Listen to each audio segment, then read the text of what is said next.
Dan kemudian dipanggil kita dan diingkari. Riyad, waktu kita mengingkari para demonstran dan lain-lain tuh. Kita mengingkari mereka ini berdasarkan ilmu dan keyakinan yang kita yakini dari para ulama, dari belasan bahkan puluhan tahun kita belajar. Malah dibilang, ente bilang kan tidak mendengar kabar kecuali yang datang dari penguasa. Penguasa kita ini semua kadzab ya Riyad. Loh. Kirain sama aja. I could list. Aku bisa daftarkan, tuliskan. 1,000 things. 1,000 hal yang Allah couldn't do, yang Allah tak mampu lakukan. Bisakah Allah membuat batu yang lebih besar daripada dirinya sehingga Allah sendiri tak mampu mengangkatnya? Tuh, gila gak? Ini pertanyaan-pertanyaan filsafat. Bang, saya nanya mana ayam sama telur duluan?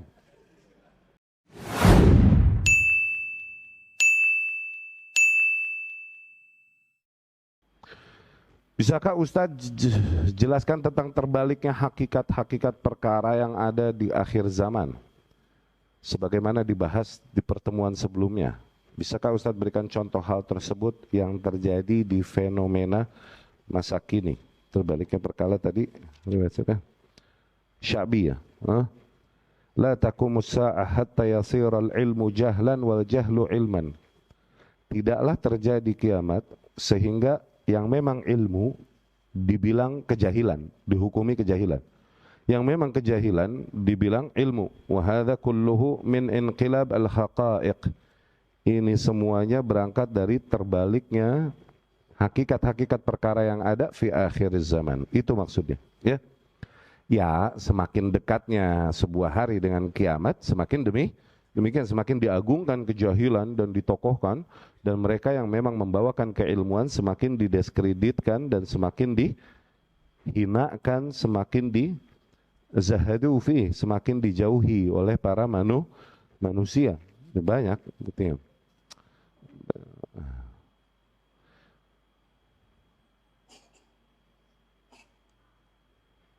Kita dulu jelasin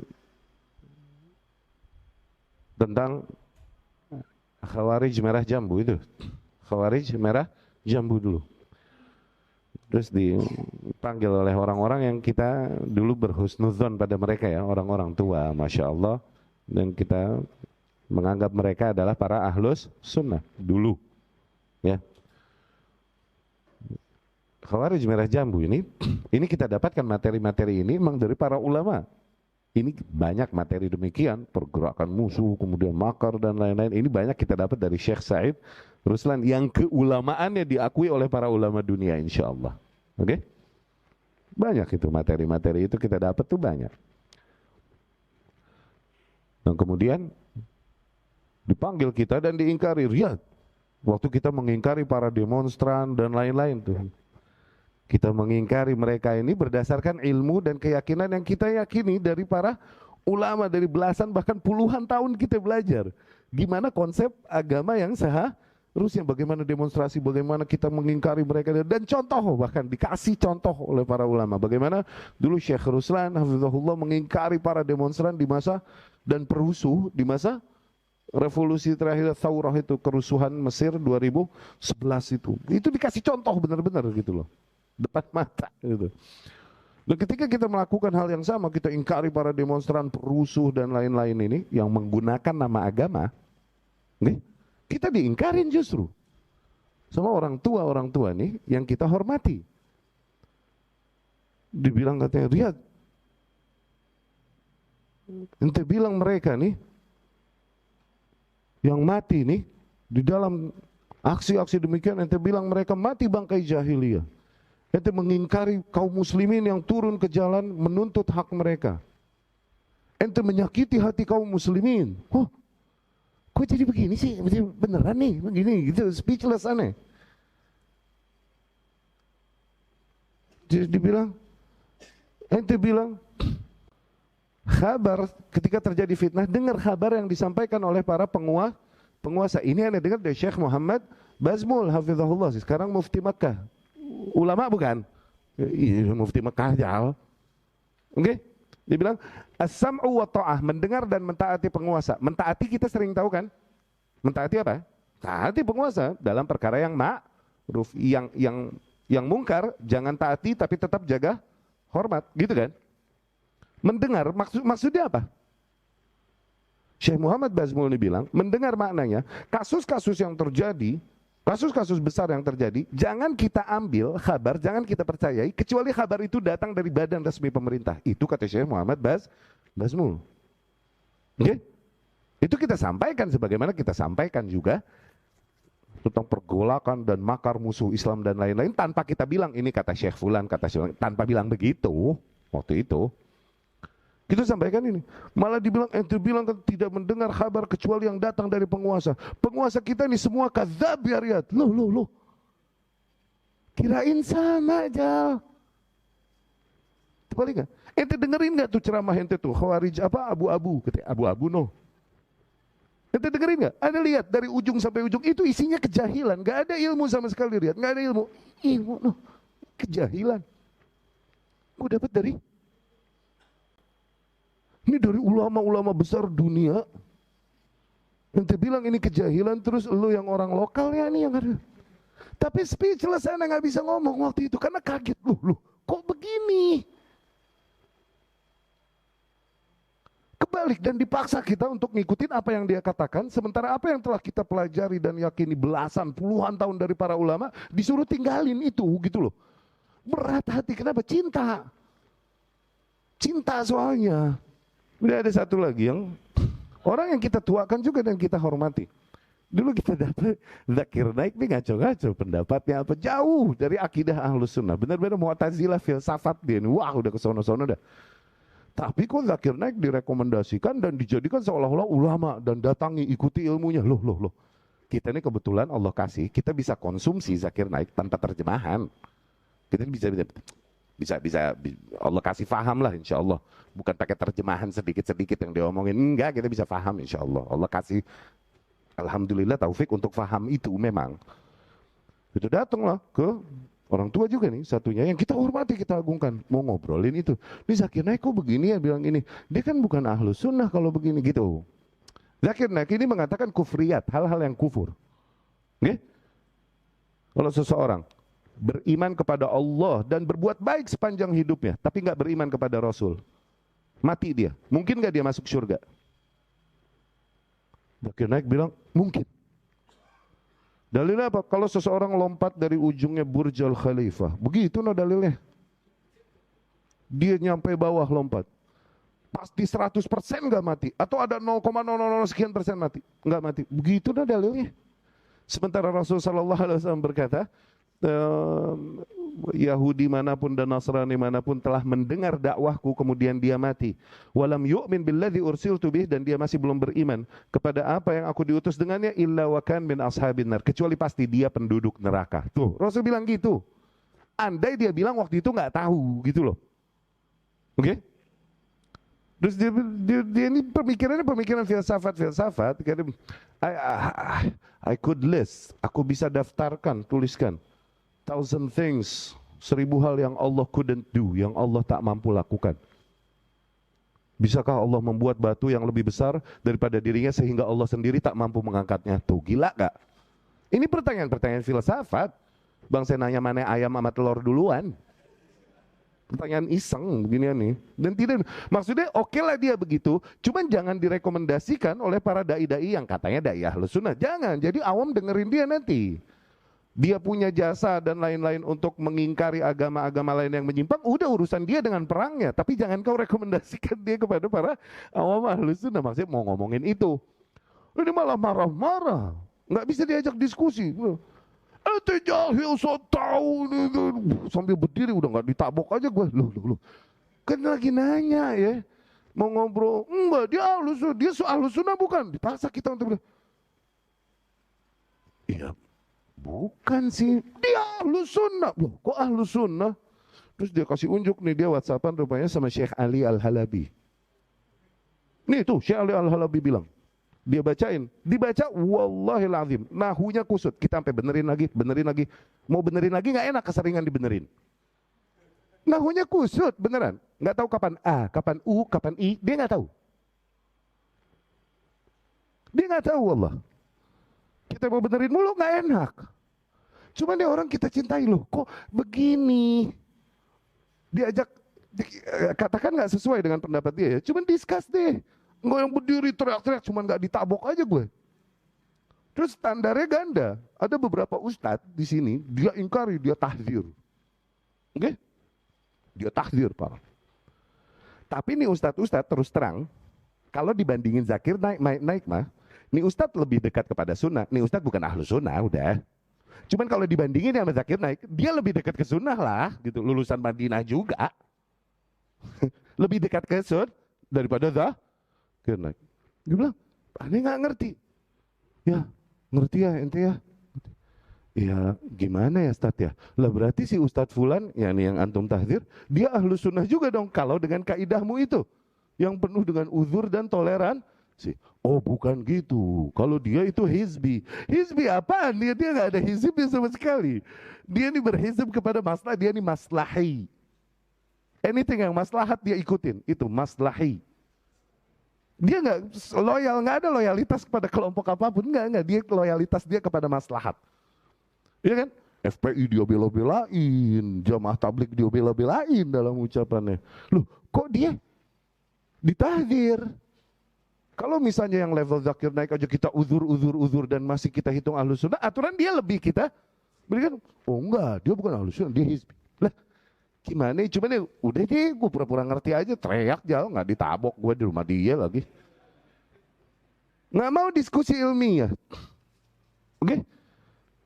Kejadian demi kejadian demikian terus semakin jelas-jelasan mengingkari para penguasa, semakin jelas-jelasan menyerukan doa keburukan kepada para penguasa. Yang satu lagi menyerukan mengkhilafi penguasa dalam sholat berjamaah Id, dan itu hak penguasa untuk menentukannya. Sholat berjamaah di belakang penguasa ini usul buat kita. Ini dia berani bilang jangan ikut pemerintah, ikut di hari ini sholat Idnya. Makin melek, kita alhamdulillah Allah kasih taufik untuk melepaskan diri dari dia dan lingkungannya itu. Alhamdulillah. Kok ini dibilang kejahilan sih yang dari para ulama? Terus penguasa kadzab, ini pengingkaran penguasa itu. Kok begini ya? Udah, sampai akhirnya baru kita bisa menerima kenyataan bahwa oh ternyata emang nggak berada di atas jalan yang sama dengan apa yang kita pelajari selama ini. Kitanya burem, salah ngehukum. Kita kira dia sama. Kenapa? Bajunya sama. Tadi gue bilang, bajunya sama. Nama ulama-ulama yang disebutkan, nama-nama ulama yang sama. Kitab-kitab yang dipakai juga kitab yang sama. Terbalik fenomena, terbalik. Ya. Semakin dilihat nih fenomena sekarang, kita yang mengingkari, maaf ya, ustadz-ustadz yang menyimpang dan hakikatnya bukan salafi, dibilang kita keras dan merusak agama dan dakwah. Mereka yang kita ingkari, ini semakin mewajarkan, semakin mewajarkan tarif untuk dipanggil. Semakin mewajarkan tarif untuk minta fatwa, konsultasi. Pakai tarif tarif. Jadi datang orang ke sono mau konsultasi riba ya, ini biasa. Ya kan jagonya itu doang dia mah. Ada kawan-kawan datang jauh-jauh ke tempat dia nih, mau konsultasi ini tuh. Ya Ustadz tadi ya udah ditanyakan aja pertanyaannya, nanti di kajian langsung. Loh, Ustadznya ada sih. Ya kita mau konsultasi lebih jauh nih, ini itu. Oh ya per jam 750.000. Ada lagi yang bikin konsultasi keluarga, ya Allah baru lulus kemarin dari Madinah. Udah bikin konsultasi fikih keluarga sejam 300-400 ribu, ya salam. Istrinya baru satu. Istri satu mau ngajarin fikih keluarga segala lu udah jago tuh. Ya gak mateng di lapangan, sukses ngedidik istri lebih dari satu, baru udah bikin konsultasi, ya gak? Ini baru lulus kemarin segala lu. Kesana Jakarta wajib loh. Kita yang mengingkari, kita dibilang keras dan lain-lain. Mereka yang ngejual dan semakin terang-terangan ngejual agama, semakin diwajarkan dan diterima. Tuh, kebaliknya perkara. Datang kajiannya 1 seat 900.000 dan itu diumumkan, posternya banyak itu. Nih yang kayak gini, dibilang ngerusak dakwah, ngerusak agama, nggak pantas jadi ustadz. Dengan segala sebutan dan tuduhan-tuduhan, mereka selengean, nggak pantas jadi ustadz, jangan panggil ustadz. Ini itu. Dia yang begitu makin dia, sampai beberapa ikhwan sama akhwat ini nanya sama bini gue. Kalau mau konsultasi sama Ustadz Riyad, ada teman mau konsultasi suami istri. Oh iya, paling jam 10, dia santai, gitu. Emang sama Ustadz, kalau konsultasi sejam berapa sih biasanya? Sejam berapa itu? Sampai sewajar itu, Jal. Itu yang terjadi di lapangan. Dan ini bukan sekali orang request begini. Sejam berapa itu? Dan gue yang dibilang ngerusak agama terus. La haula wa la quwata illa billah. Ini 40 juta tuh ustadz-ustadz artis Jal, sekali panggil. Ente ngadepin timnya tuh, 40 juta itu 2018. 2025 nggak tahu berapa ya. 40 juta.